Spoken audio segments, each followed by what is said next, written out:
Anthony on Air podcast, and we are back again talking about Ghislaine Maxwell. A lot has happened in the last 14 hours, and we are here to recount all of it. J Sabs, Frankie C in the mix. They're going to be joining us. They haven't heard most of this stuff. I've been combing through a lot of garbage, a lot of things, and we'll lay it out, and they'll have all the work. They'll have all the honest reactions. I've gone through all of this already. So we talked about the files, the documents, the deposition that was going to be released.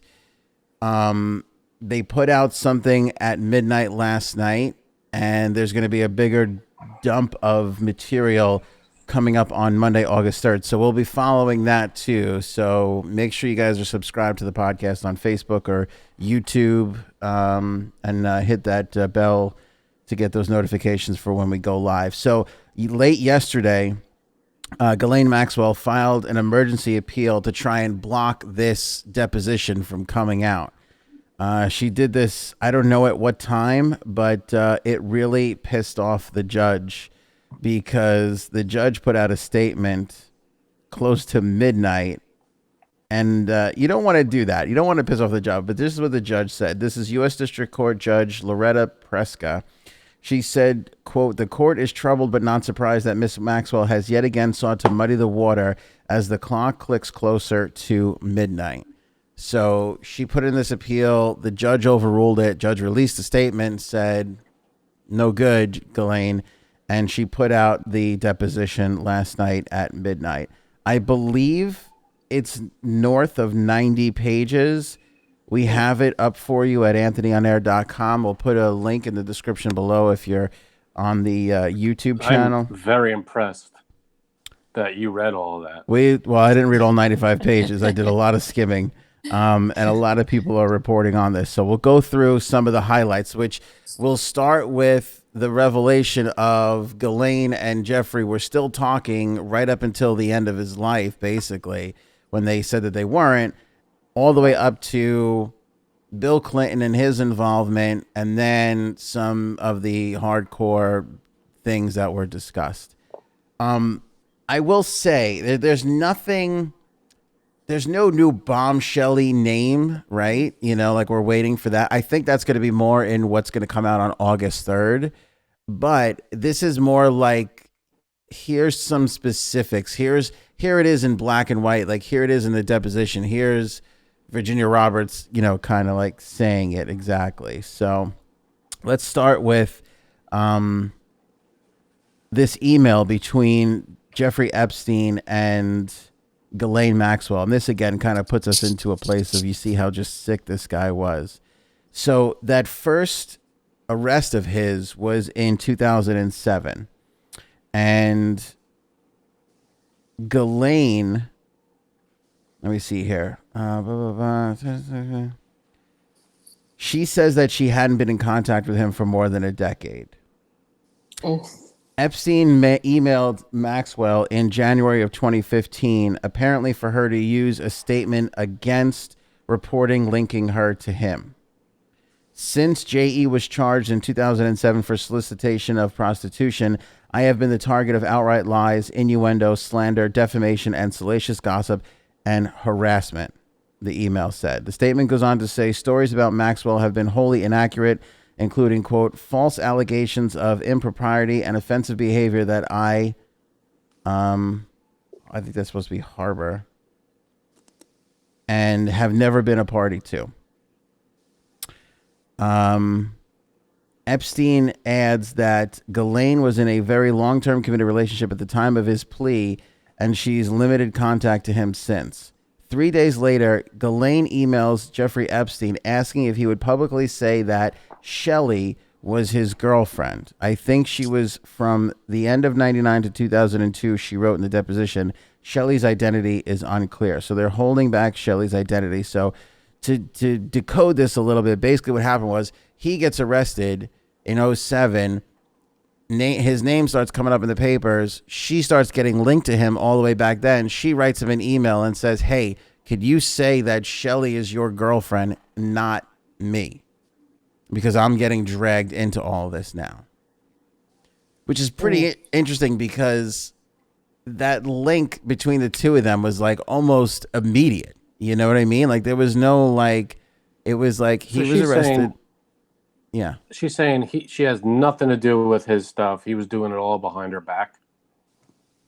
She's saying that at the time in 2007, she wanted to distance herself from him. So she wrote him an email and said, hey, can you mention your girlfriend is Shelly so that they'll kind of like get off her case.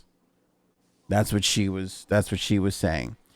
Then she said that she hadn't had contact with him in 10 years. So basically she was kind of alluding to the fact that was when he got arrested, she was trying to say that this was the end of their relationship. A 2014 document filed by two alleged victims claims that a woman, hold on a second here. Epstein wrote back the next day saying that was fine with him. He told Maxwell she had done nothing wrong and should go outside head high, not as an escaped convict, go to parties, deal with it. So he wrote back saying, you have nothing, you're not an escaped convict, go to parties, deal with it. Like, so she was going at stuff all by herself without him. No, he was of this. She was basically saying, distant, get me away from all of this. And he was like, hey, you did nothing wrong, go to parties, hold your head high and deal with it. When all these stories were coming out linking her to him and all the stuff that we now know was alleged to have happened. And, I have to keep saying alleged, because we don't want to get sued. So that was one of the big things there that they were supposedly had not been talking, but all this time they were in communication with one another. And him telling her to just act like she did nothing wrong, which again, that's a sign of a disturbed ass person. To be like, hey, you did nothing. Could you imagine going through all this stuff, doing all these things, and then you go, you did nothing wrong. Like, go to parties, go hold your head up high. Like, don't act like an escaped convict. Right. That's he was telling her to do this, and she's saying that happened, and he was telling her to do it because she was innocent. Right. She was basically saying, hey, my name is getting dragged through the mud. I'm being mentioned every time you're mentioned in a story. He was telling her, go about your life.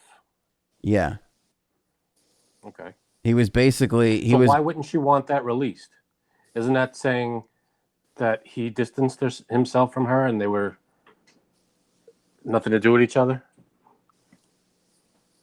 She still did all the stuff. All the stuff happened before this. It doesn't distance, before. Oh, okay. I thought it was stuff took place after this is supposedly distanced themselves. Okay, I thought it was after. Yeah, no, this is 2007 when he first gets arrested. Oh, okay. I got you now. And she tried to block all of these documents late last night, which I think is pretty hilarious. And the judge really pissed off and sent the thing out anyway. Like, on what grounds? Like, what's your defense for blocking that? Yeah. So here was so again, these are unsealed court documents that came from the Virginia Roberts, Gouffre, whatever, her versus Ghislaine Maxwell in the defamation suit, which was settled out of court. Let's get to the Bill Clinton thing. In this, Virginia says that she saw two young girls on the private island with President Bill Clinton. So I 100% believe that. In the questioning by Jack Scarola, awesome. Virginia was asked, do you have any recollection of Jeffrey Epstein specifically telling you that Bill Clinton owes me favors? Yes, I do, said Virginia. It was a laugh, though. He would laugh it off, I remember asking Jeffrey, what's Bill Clinton doing here on the island kind of thing? And he laughed it off and said, well, he owes me favors. He never told me what the favors were. I never knew. I didn't know if he was serious. It was just a joke. He told me a long time ago that everyone owes him favors. They're all in each other's pockets. Shortly thereafter, the lawyer Scarola asked her, were sexual orgies a regular occurrence on the island at Jeffrey's house? And she responded, yes. Scarola then asked if she was ever present with Epstein and Clinton on the island. Her response was Ghislaine, Emmy, another girl who was a regular at Epstein's house, and there were two young girls that I couldn't identify. Oh, wait, there were two young girls that I could identify. I never really knew them well anyways. It was just two girls from New York, she answered. And then they were all staying in Epstein's house on the island. In a statement to Newsweek today, Clinton spokesperson denied the allegation, saying he has never been to Little St. James Island. The claim had previously been made by a Clinton representative in 2019. He'd not spoken to Epstein in well over a decade, the representative said, well before these terrible crimes came to light. Come on. Epstein had multiple ties to Clinton, and Clinton, along with many other big-name celebrities, was repeatedly a passenger on Epstein's private Boeing 727 plane, which was nicknamed the Lolita Express. And he was on the flight logs, right? Yes. He was on the flight logs, but basically Clinton's representative is saying that he hasn't spoken, again, kind of like what Ghislaine Maxwell said, he hadn't spoken to him in over a decade since all of these allegations came to light. So since he was first arrested back in 2007, everybody tried to just kind of back off and keep their distance from this guy. Right. The documents, it's a mess. The documents continue to say, as we go through this line of questioning, Virginia said that the orgies were a, quote, constant. She testified that Maxwell had continuous relations with girls and women in front of her. Some she believed were as young as 15. Virginia told Maxwell's attorney when asked if she could name the girls she saw Maxwell have sex with, she said, there's just so many, there's just a blur of so many girls. There were blondes, there were brunettes, there were redheads. They were all beautiful girls. I would say the ages ranged between 15 and 21. Ew. When asked if she saw Maxwell with other women, Virginia said 100%. The U.S. Virgin Islands, where Epstein owned his private Little St. James Island. The island was a place where these things were a constant thing that took place. And again, it's impossible to know how many. Jeez. She added that she saw Maxwell have relations with women all over the island, by a pool, near the beachfront, in small huts, and in Epstein's cabana. One occasion stands out, she said. Models were flown in. There were orgies held outside by the pool. She said the girls were beautiful, tall, and some were blonde and some were sandy brown. The girls, she said, spoke in European languages she thought was either Russian or Czechoslovakian. Ghislaine, myself, Jeffrey, another girl in his blue outdoor, I don't know what you would call it, cabana, that just a bed could fit in, she added. And this is from a girl that was on the island. This is from one of the victims. This is from Virginia, who seems to be one of the main, people in this that came out and spoke up big time. And she was apparently a big, she was big she was around for a long time. She was one of the, it's weird to say bigger victims, but she was around for the longest time. And she's one of in the Netflix documentary, she's like one of the prominent, figures in talking about all this stuff. But here's the thing, and this is not like a defense of Clinton, because you heard the statement, and then you start to see all this stuff pile up, and like you can almost see the way they kind of like slink away from all of this, or use their defense attorneys to get them off, or have them not involved.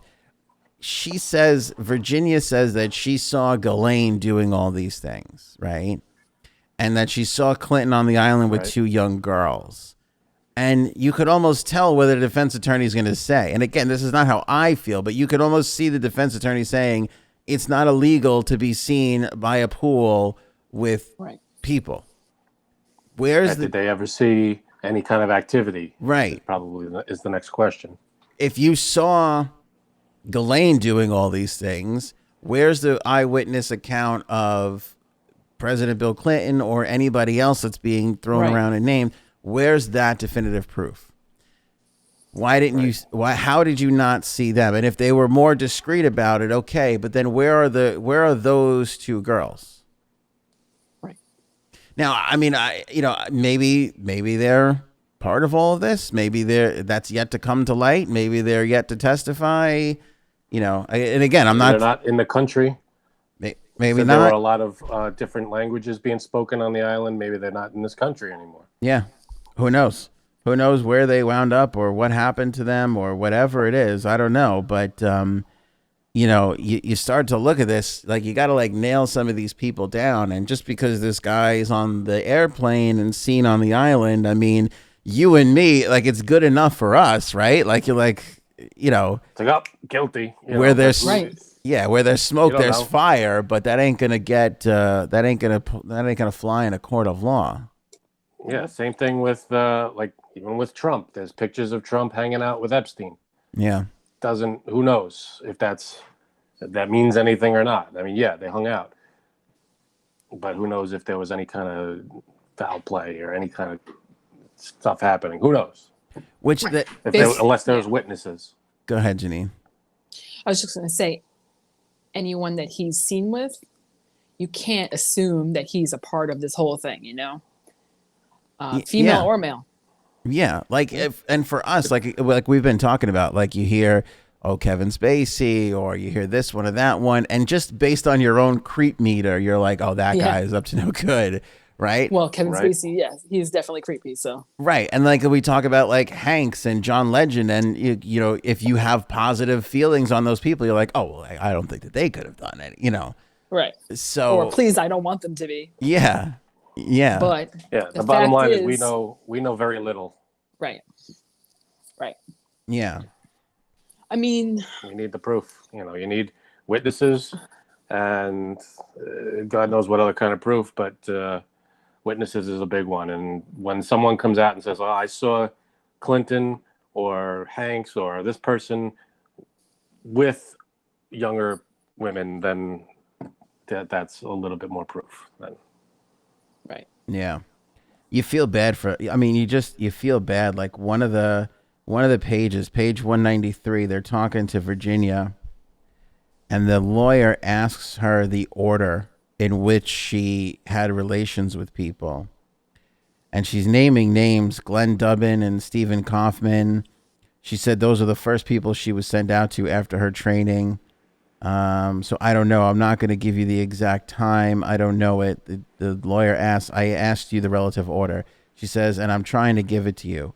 The lawyer says, and where does Alan Dershowitz fit into that group of people? Her response, same. I can't tell you piece by piece who. I know Glenn Dubin was first. Okay, the lawyer says. And she says, I know Stephen Kaufman was one of the first I was sent to.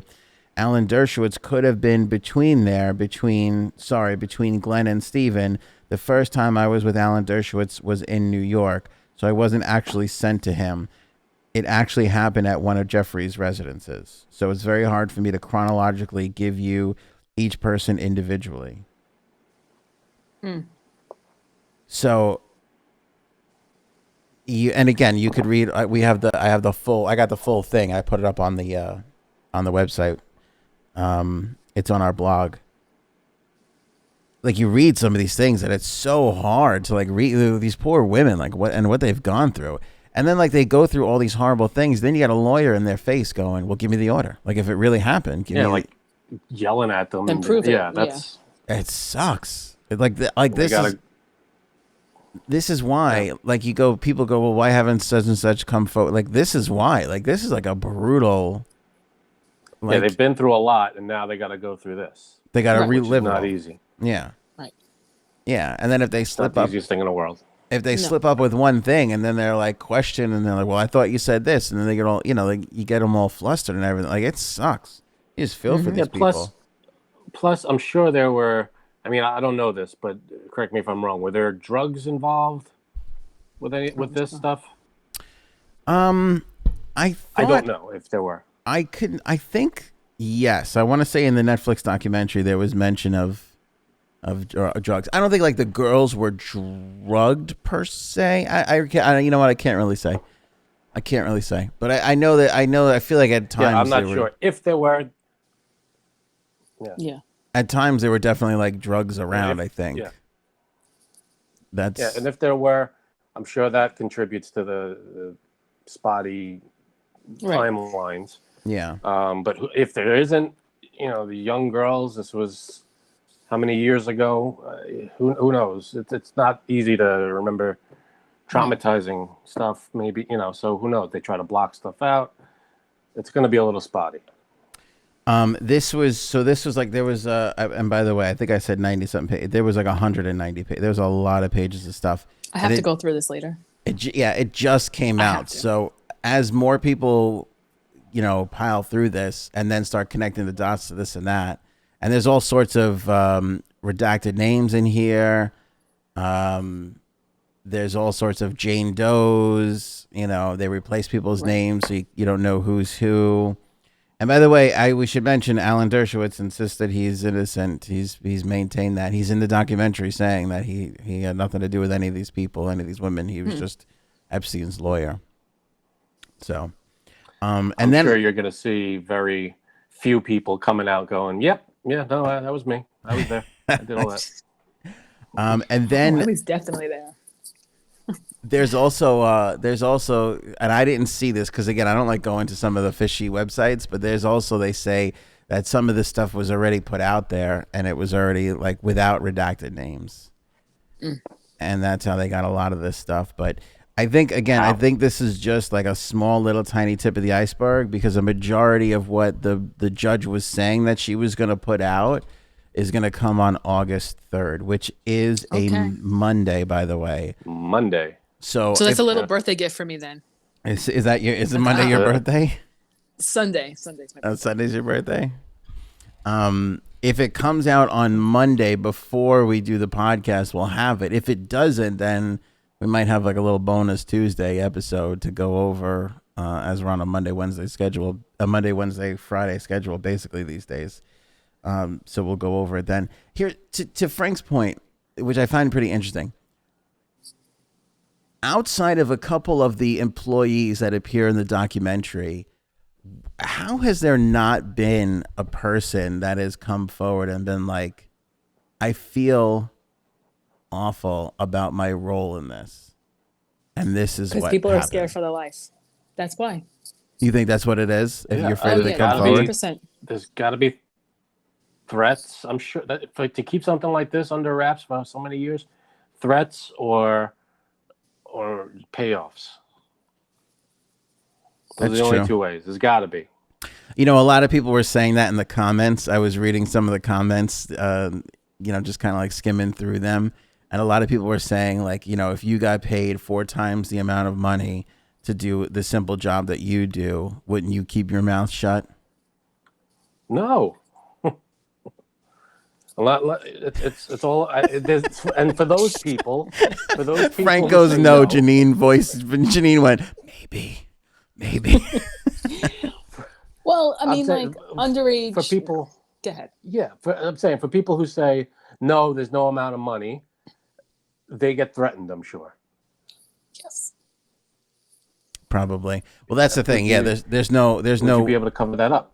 There's no winning here, right? Either it's the money or the threat, and whatever they're going to do. This is how they bully you into being quiet. It's true. I mean, it's really, really. I wonder strange. how they get these people to go there in the first place. I mean, if you, if you're one of these people that were invited there or brought there, you kind of have to have some idea of where you're going. I mean, there's got to be some talk about who this Epstein guy is. Definitely. I don't know, but you can't. The pitch can't be. I mean, for if there are any innocent people on this log, on this flight list, the pitch would have to be, hey, we're just going to a party on some guy's private island, and he's a rich guy. He's got this huge island. It's going to be fun. Well, think about this. Think about this to counteract what you're saying. You're Tom Hanks or whoever, and you're raising money for Africa. I think one of the things was like feeding African children, right? Feeding the children in Africa. Okay. Your assistant or somebody or whoever goes, well, Jeffrey Epstein's got a ton of money. He's giving it all out. So this is This is near and dear to your heart. Maybe you can get a meeting with him. Yeah, and you want to go there and schmooze this guy. he'll give you some money. Right. Okay. And then even let's say you heard some crazy things, like he's a wild playboy, has, big orgies at his island, and it's crazy. And you go, okay, that's a little weird.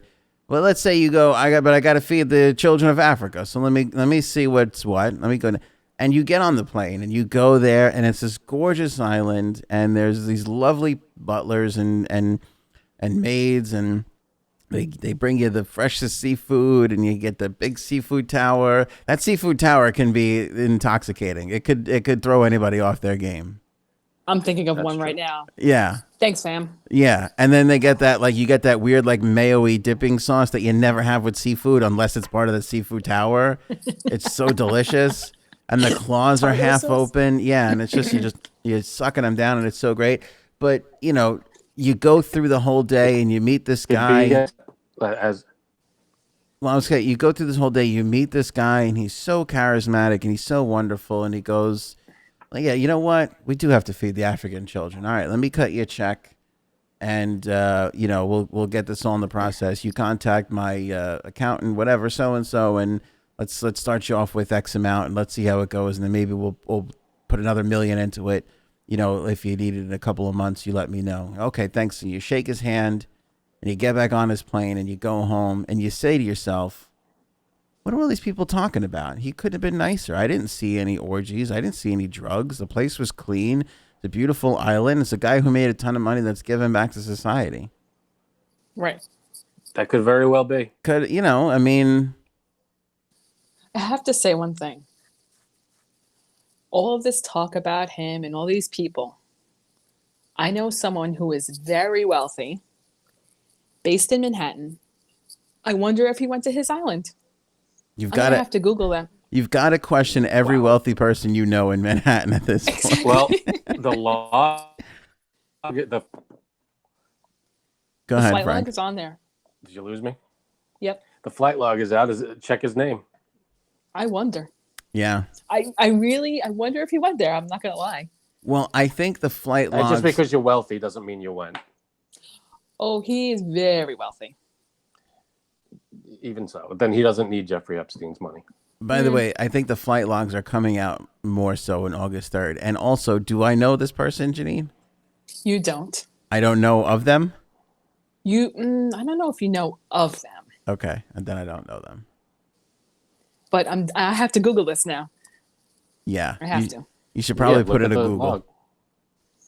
You should probably put in a nice little Google search on it. Again, we might know more August 3rd. Maybe as the more the logs come out, maybe you got to wait and see. But again, to your point, it's foreign to us and probably a lot of people that are watching on YouTube or Facebook or listening on the podcast. But this is what these people do all the time. Right. They go to billionaire parties and they create food. Yeah. Exactly. And they have all these fundraisers. Right. Nonstop fundraisers. And again, go to private islands. Being out in the Hamptons, most of the biggest high profile celebrity events are a fundraiser. It's tied to some fundraiser. Right. We just had one. The Hamptons just made national news because the Chainsmokers came and played. Did you hear about this? Yes, it did. The Chainsmokers came and played a concert that was all supposed to be socially distanced, people in their cars. I saw videos proving that it wasn't. All the articles say it wasn't. The governor's investigating because he says it wasn't. I did actually have one of the listeners call me the other day and tell me that she was there and she was all the way in the back and everybody was socially distant in the back. That apparently but not in the front. People down in the front kind of got a little out of control towards the end of the night.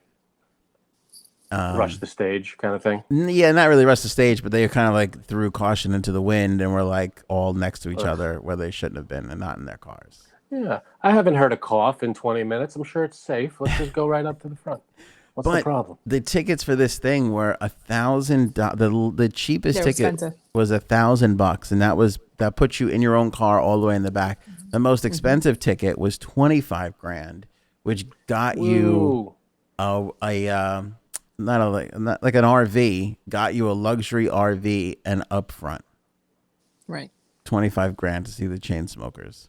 And Jeez. it was a charity. It was for several charities, is which they did it for. So if I bought a $1,000 ticket, and I'm in Mar, and I'm all the way in the back, yeah. how can I see past the RVs? Where they did it was in this like it was graded like down. a dip down amphitheater thing? Yep. It wasn't an amphitheater. It was like this. It was this art garden place thing, and it just kind of it swoops down, and the stage was down on the bottom. If I paid $1,000, I don't want to be stuck behind an RV. Yeah, and the RVs weren't like in front of the stage or anything. They were off to the sides. But she said that she saw. I asked the listener. I go, "Did you see the RV?" She goes, "Oh yeah, they were there. 25 grand a pop." Damn.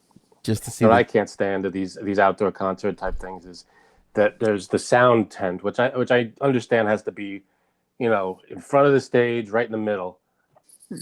But do they in a nice night? Do they have to put the tent up because that thing just blocks everyone's view? Yeah.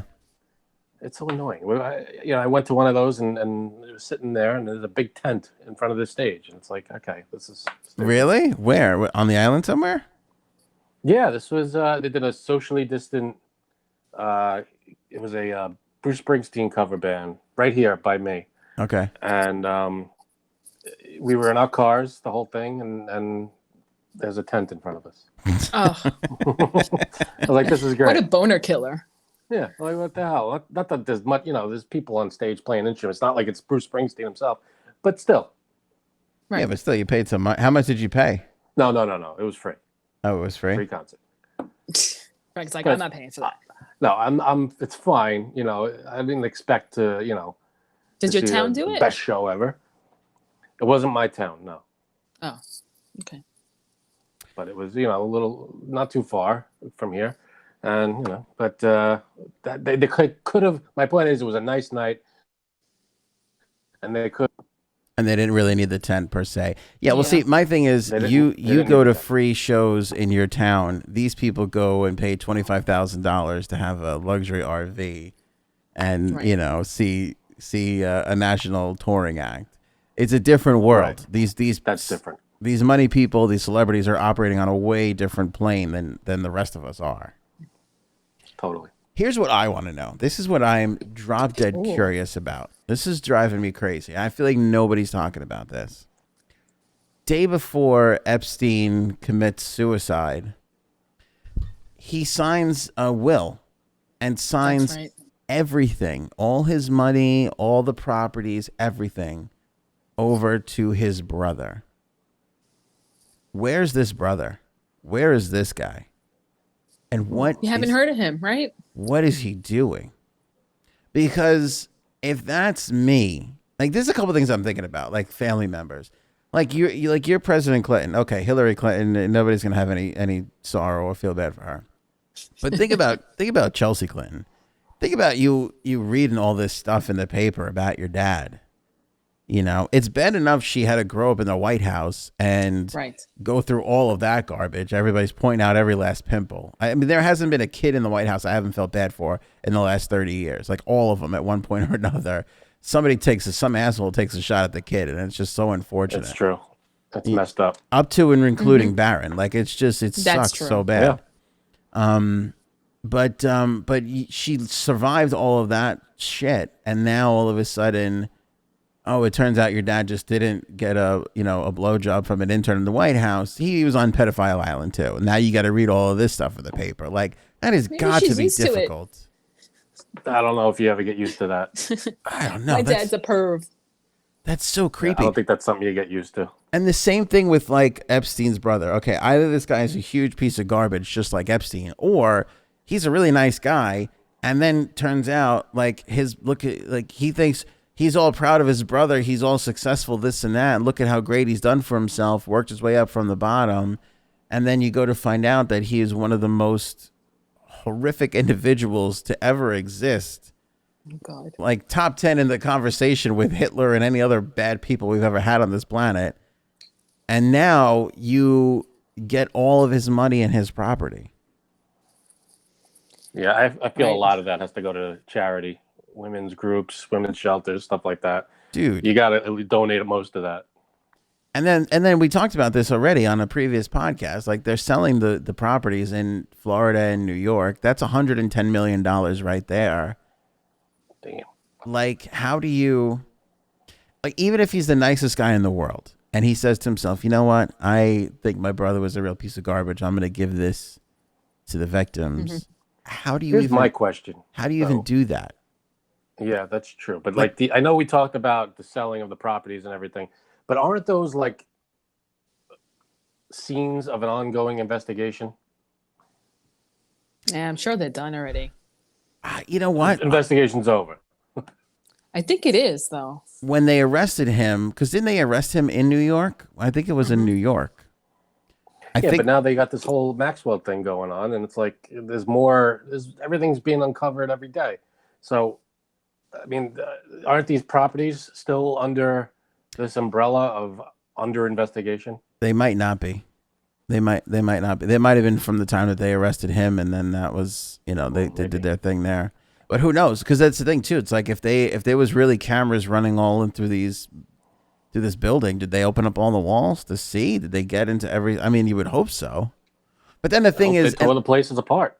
And again, like what I hate about all of this, what I think is also so enticing about all of this for all of us is, what if they did find this shit and it's just some powerful person is just friggin' burying it? Right. Or they found all this shit, and because the trial or these cases are going on, nothing can be revealed. Right, which goes back to my thing, what I said about Clinton. Like, why hasn't anybody the stuff said? Going to be revealed on Monday. Yeah, why hasn't anybody said anything? Because maybe there is a witness for it, and maybe she just doesn't want to parade herself around to the media at all, and she'll show up when the time is right for her to go and testify and do her thing and everything. But I don't know. It's weird, like, because you do start to get to a point where you're like, okay, there's a lot of names, there's a lot of things, there's a lot of hearsay, but where do you start getting to they got this person now? There's no way they can get out of this. There's no wiggle room here.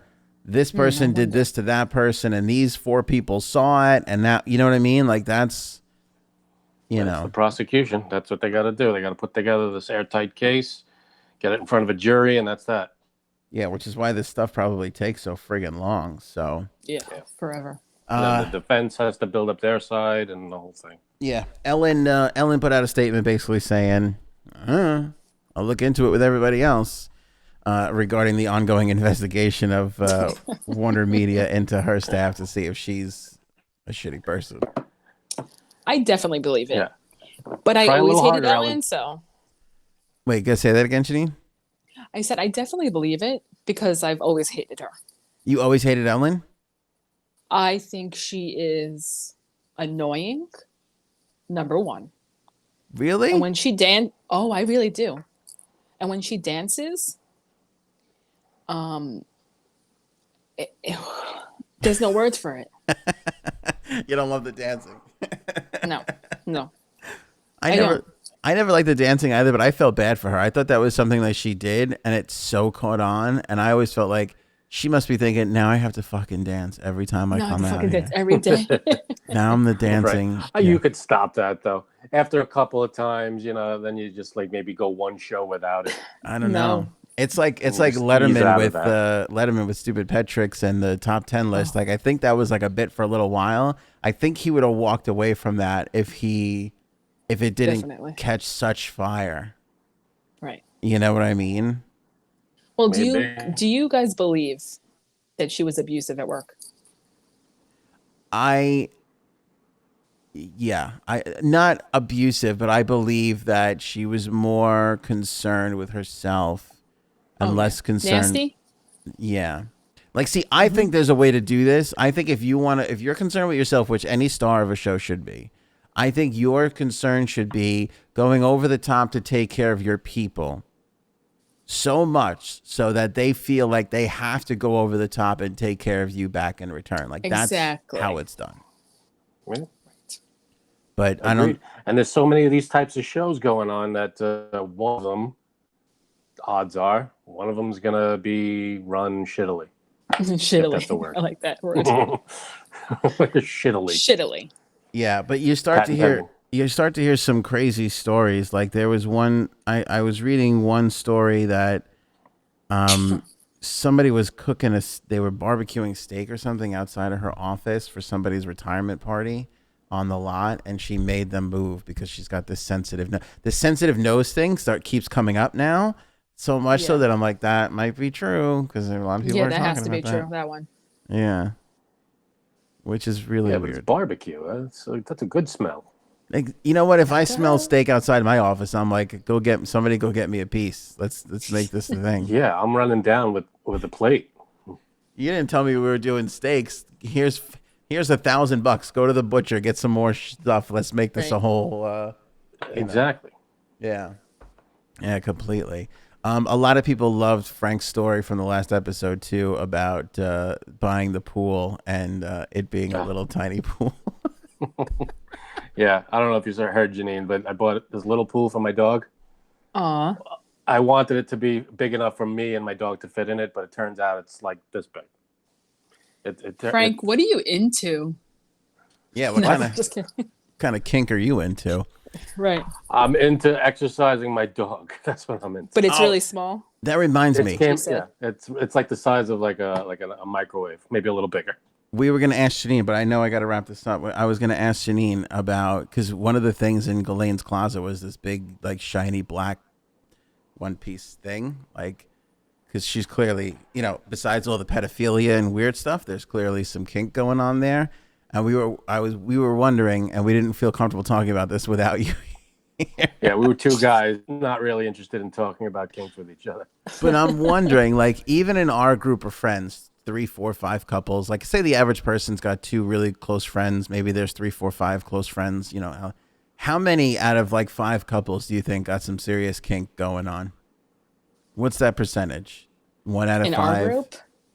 In our group, in groups in general, like 2 out of 5? Maybe 1.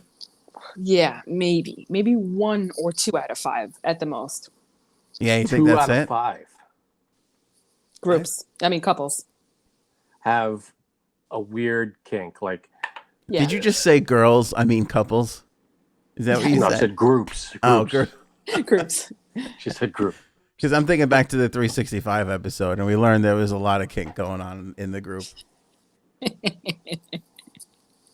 Yeah. No, definitely. I really don't want to know. So you're saying Frank, 1 out of 5? That's pretty low. I thought you were going to shoot higher. 1 or 2 couples out of 5. So now, what is a weird kink? There are kinks, and then there are weird ones. Yeah, that's where do you put that line? I mean, there are like normal kinks. What would you say a normal kink is, Frank? I don't know. Like a kink is just something like spanking, I guess, would be a normal kind of kink, wouldn't it? Though that's a normal one. No, that's a normal one. As far as kinks go, right? That's a normal one. Right. Right. And then, like, there are probably abnormal ones that are like really out there, So we're saying on a level from spanking with your hand all the way up to the Pulp Fiction scene. That would be, I believe, the height. How many couples in a group of 5 couples are Pulp Fiction-y? Yeah. None. Again, maybe 1 to 2. I feel like it's got to be like. So 1 to 2. So you're saying that amongst our own group of friends, there's at least 1 couple that's got some outfits in the closet. Yes. Janine's like, this is easy. I got outfits in my closet, so I know. Exactly. At least there's 1. Odds are it's one of us. Right. I know there's at least 1. All right, this is a topic we can explore on a future episode. We have more time to have a little bit more fun with everything. Yes. These Ghislaine things are a little on the serious side, but it's it's all unfortunate. But I tell you what, I feel it's weird because it's not OJ in '94 because we don't have court TV and all that stuff. But I feel like it's almost bigger than that because of social media and you know. Yeah. I feel like people are dying for this stuff to read about it and talk about it and see what's going on with it all. We just want the information out there. Right. Yeah. We want to know who and how. And you don't you want to see some people fall from this? Like some people, the people who actually deserve it. You kind of want to see them. The perpetrators, absolutely. Yeah. Want to see. Yeah, I want to see. Sorry, again, this stupid internet. Yeah, Frank, your internet. Somebody also commented on how Frank smacks the side of his TV like it's a. I do. It works. If I don't, I glitch out for like 10 seconds. But when I hit it, I get like 2 or 3 seconds. All right, that's the podcast. We'll see you on Monday. Like I said, again, if the things come out before time, we'll be talking about that on the very next episode. But if they come out after, then we'll do another one. We'll do a bonus episode on Tuesday, just to kind of go through all of this stuff. That's J Sabs. That's Frankie C. I'm Anthony. Go to anthonyonair.com again to see the release documents and get links to our podcast. If you like watching the show on YouTube and you don't have time to watch it when you're at the gym or whatever, or you're running around, you could always listen on any podcast app. We'll see you on the next episode.